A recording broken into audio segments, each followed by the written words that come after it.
countrymen and my fellow Americans. La Repubblica Americana is on air from Philadelphia, broadcasting worldwide from the cradle of American democracy. Here's Robert Petrone and Michael DePilla.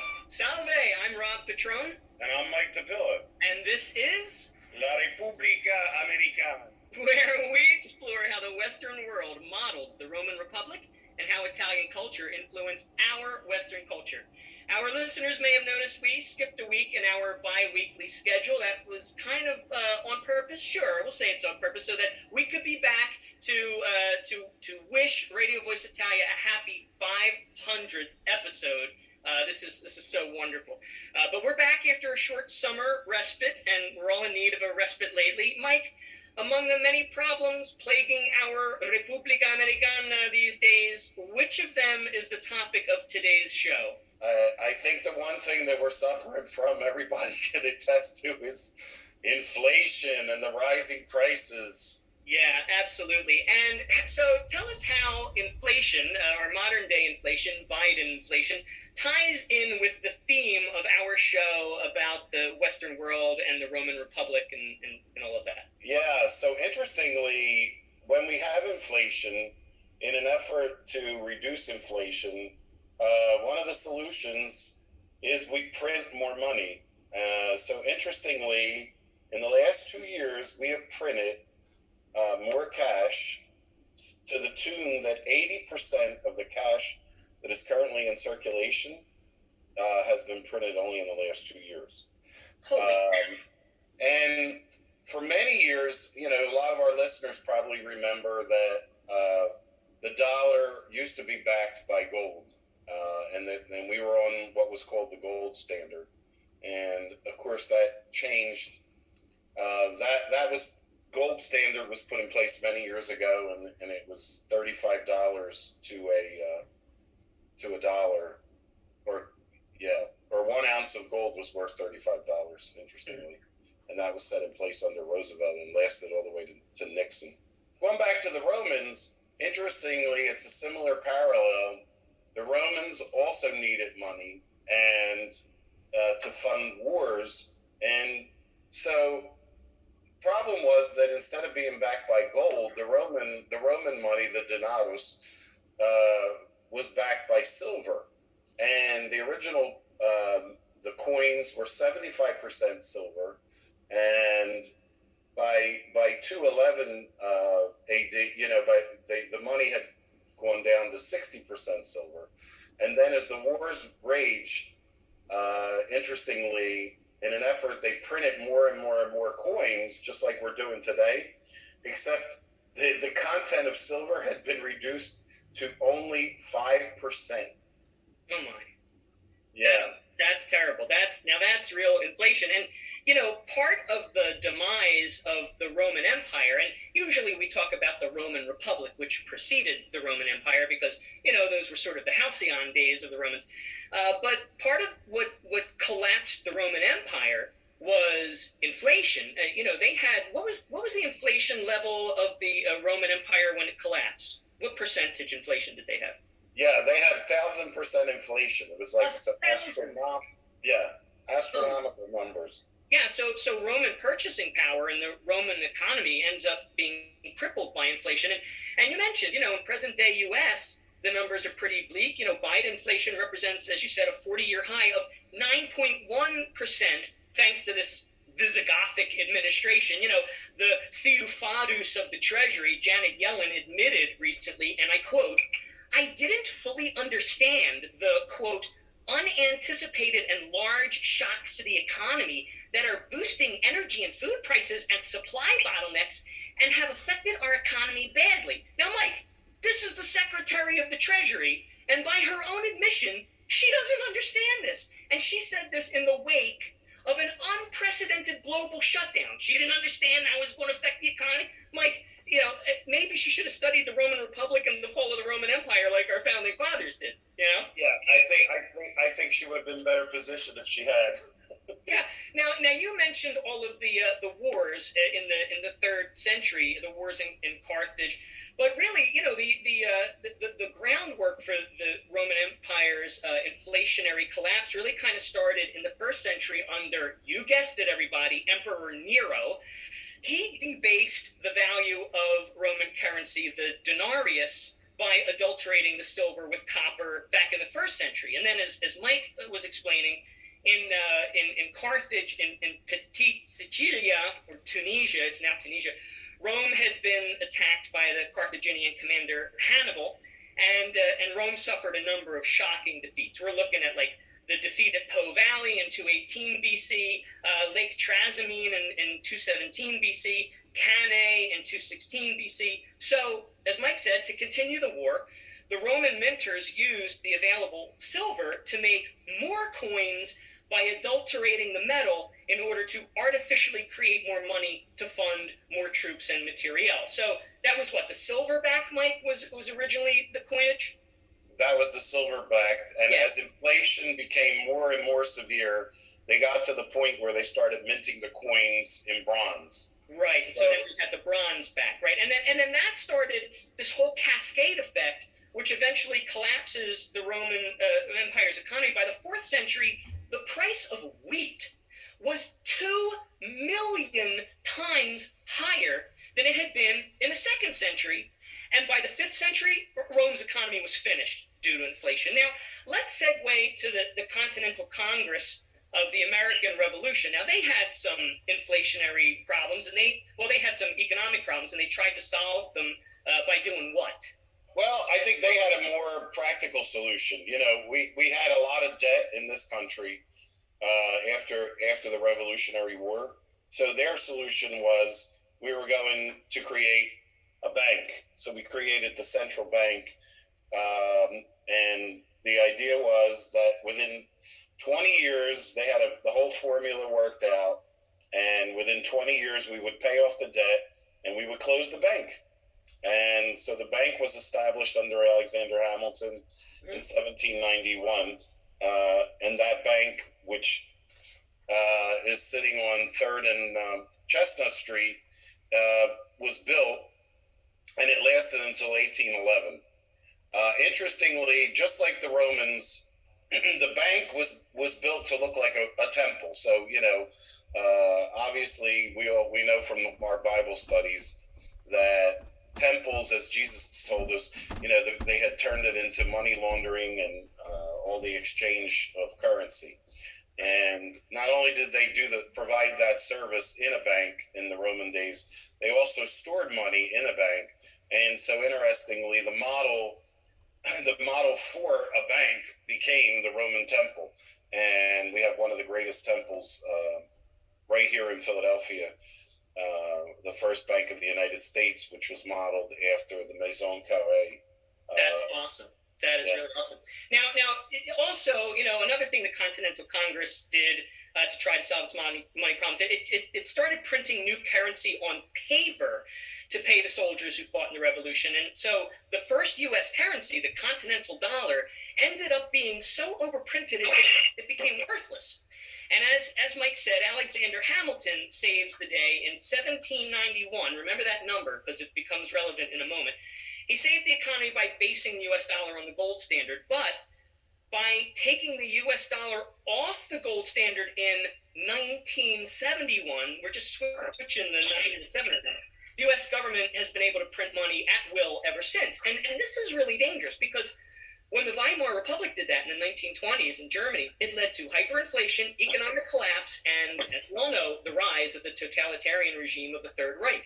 And the catastrophic economic collapse of nations is often preceded by inflation. Look at Argentina or Zimbabwe, which has a $100 trillion bill. I mean, that's insane. And, economists estimate that if we had left the dollar tied to the gold standard, that the U.S. economy, which is already one of the strongest in the world for now, would be at least 50% larger than it is now. So now the U.S. dollar, instead of being based on gold or some reliable standard, it's only based on trust that the dollar will be worth the same in the future as it is now. But that's a fool's hope because it's already significantly less valuable than it was in, say, the 1970s. So what do we have to do, Mike? How do we fix this problem? I guess we should bring back the gold standard or silver. Gold standard or silver or some other trustworthy standard, because I'll tell you, with the rise of globalism and its current assault on the West, the world, and indeed even the citizens of the United States itself, have lost trust in the nation's power, economic and otherwise, which is one of the reasons why we're doing this show, to rebuild that trust. So we've talked about monetary inflation, but Mike, let me intercede for a moment. There is another type of inflation, non-monetary inflation. So a non-monetary inflationary analogy to the Roman debasement of coinage that we just talked about in the present day US would be something like the devaluation of commodities that we buy with our money, what pundits are now calling shrinkflation. Okay, so while you've got the economic collapse or monetary inflation making things more expensive in the US, we're seeing simultaneously the shrinking of the quantity of commodities while still selling them for the same price to hide the inflated prices. So, Mike, I'm going to give you some examples, all right? Let's start with a Metagon example, all right? Mac and cheese. You eat mac and cheese, Mike? No. No. Let me tell you something. Italians would never mix spiced milk with pasta. All right, cheese, yes, a little Parmesan, pecorino, sheep cheese, or gorgonzola, squeezy, all right? But okay, let's start with the most popular brand. Kraft mac and cheese, Annie's mac and cheese, Wegmans mac and cheese. These are all sold in 6-ounce packages, okay? Recently, Cheetos brand mac and cheese, the Cheese Puffs brand with the cheetah mascot, they also make mac and cheese. They sell their mac and cheese in 5.9-ounce packages. They should be called Cheaters mac and cheese, not Cheetos mac and cheese. Here's another example. Gatorade recently reduced its fluid ounce per bottle from 32 ounces to 28 ounces. That's a 12.5 reduction in quantity for the same price. This is a sports drink. In my opinion, that's very unsporting. Here's the last one. Honey Bunches of Oats. There are others, but I won't keep this. Honey Bunches of Oats. A box used to be 14.5 ounces.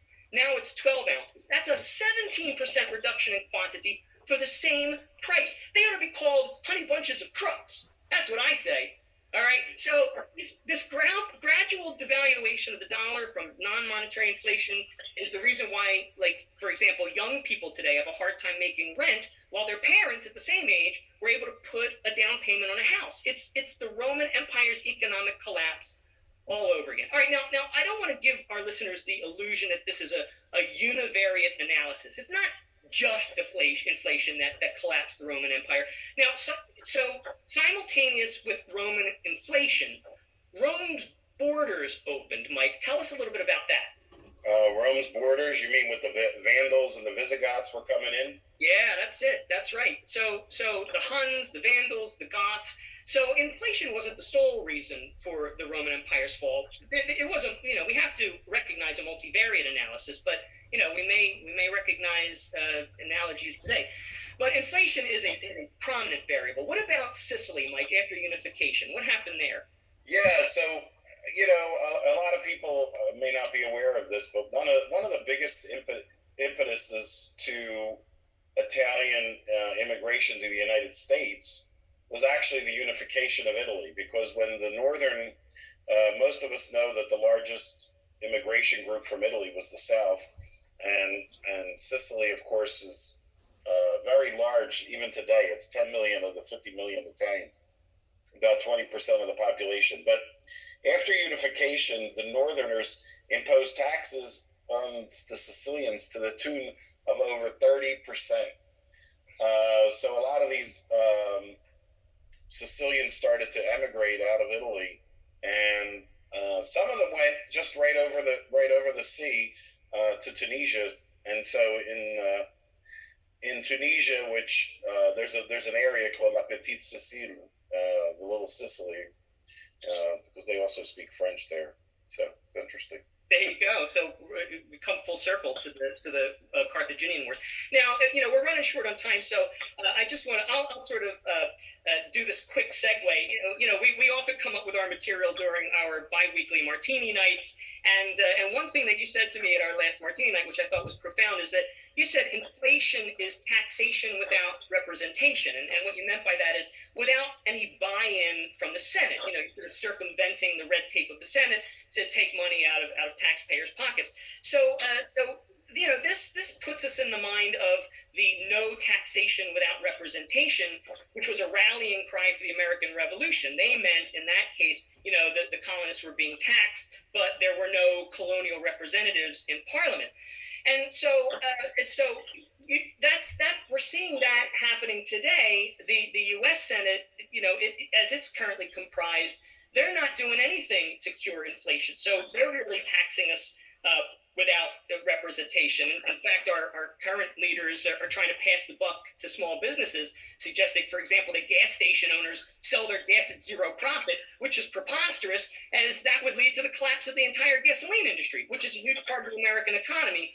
But of course, collapsing the U.S. economy would make the globalist hegemon elite very happy, as we seem to be their last obstacle to total megalomaniacal world domination. But Mike, we got to lighten the mood here before I get agita. So besides monetary inflation and non-monetary inflation, there is yet a third type of inflation, pneumatic inflation, that is pumping air into inflatable objects like the inflatable ring floats we're all using this summer as we record this. The Romans did that too, right? Yeah, so let's talk about a fun topic since it's summertime and, you know, and a lot of people are out there, they have swimming pools or they go out to the ocean. And interestingly, we have inflatable ducks and we have, you know, all kind of inflatable animals and swans and different things. So interestingly, you know, the Roman soldiers had to travel over large distances. And when you traveled on foot, you might come to a small creek or a small body of water and it's like, well, how am I going to get across this? So, you know, Caesar, he, instead of waiting for his other soldiers, he had his trusty little inflatable in his pocket, which was the skin of a goat that he would just blow up, and basically he would hug it, and then he would jump into the creek and cross it using this inflatable, just like we do today. So it's kind of interesting when you think about a swimming pool, how we still use animals as inflatables today. That's funny. I'm totally gonna replace my duck inflatable with a goat inflatable in honor of that was Julius Caesar, I guess, which always reminds me of my favorite summer drink, the Orange Julius. But the Romans had pools too. We have inflatable pools. They had pools. Tell us about that. Yeah, so the Romans had pools. And one of the greatest pools that we know about today was actually in Pompeii at the Villa Papari. And interestingly, that villa, John Paul Getty, since we're talking about money, obviously he had a lot of money.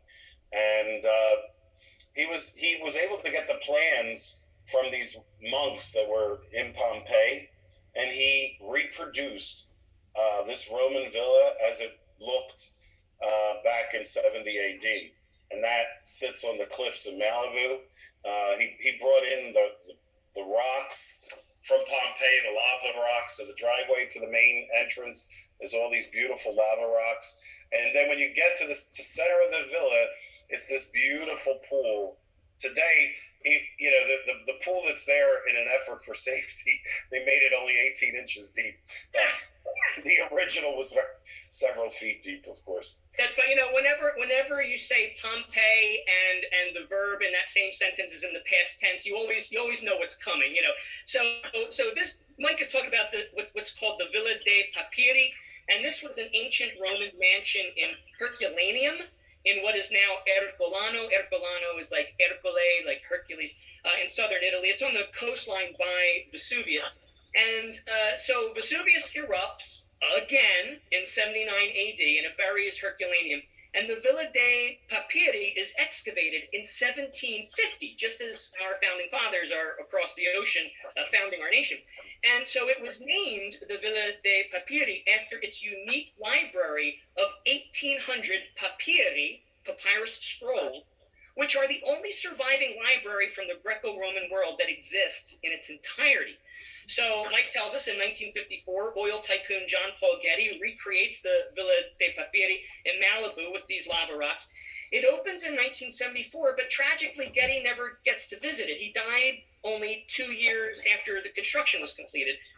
But today, the Getty Villa is a museum and an educational center dedicated to the study of ancient Greek, Roman, and Etruscan art and culture. And its artifact collection has 44,000 Greek, Roman, and Etruscan antiquities dating from 6,500 years before Christ and as recent as the year of our Lord 400. So we began our show with inflation causing the collapse of the Roman Empire, a cautionary tale for our current leadership.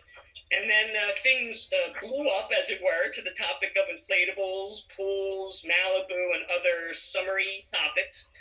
Dimmi, Michele, cosa fai tu di bello quest'estate? Vado alla spiaggia. Alla spiaggia, now that's Italian. Thank you for tuning in, folks, and be sure to visit Mike DePilla and me, Rob Petrone, next time on Radio Voice Italia at La Repubblica Americana. Let's get started.